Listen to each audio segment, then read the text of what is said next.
Mozart spent a lot of time on the road as a young composer, playing recitals, appearing in courts all over Europe, and in 1778 he was away on a trip that took him as far away from his home in Salzburg as Paris. He was accompanied by his mother, acting as a chaperone, and unfortunately his mother actually died in Paris in the course of this trip.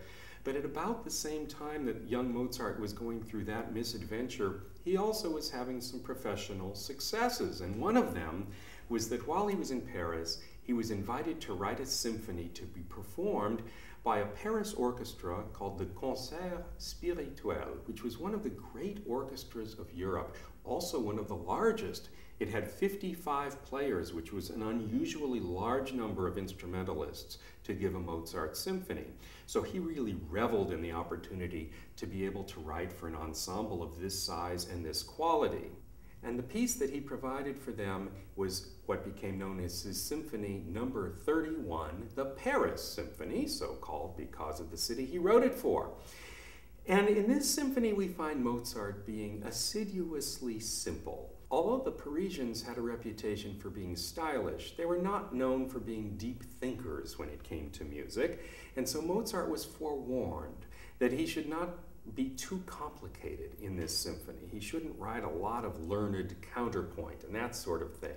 That wouldn't be popular with the Parisians. Instead, he should provide melodies that they could remember easily, and that's exactly what he does in this charming Symphony Number 31. In fact, its first movement opens not so much with a theme as with just a scale. The theme itself is hardly what we would think of a creative melody, but what's so wonderful is what Mozart does with it. He just turns it into the stuff from which brilliance is extracted.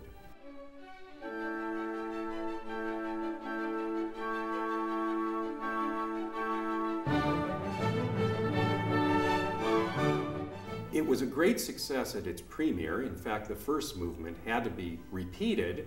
The second movement and third movement were also successful, and Mozart was happy to report these things in a letter to his father. But the concert presenter, Le Gros, did not like the second movement, even though the audience had. And so he petitioned Mozart afterwards to write a replacement for that second movement.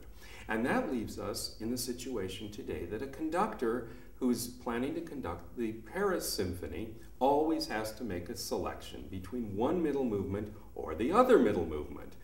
Either choice is equally valid. Mozart wrote them both, and they're very different pieces. And one of the exciting things about going to a performance of the Paris Symphony is that you never know exactly what the middle movement's going to be until you hear it.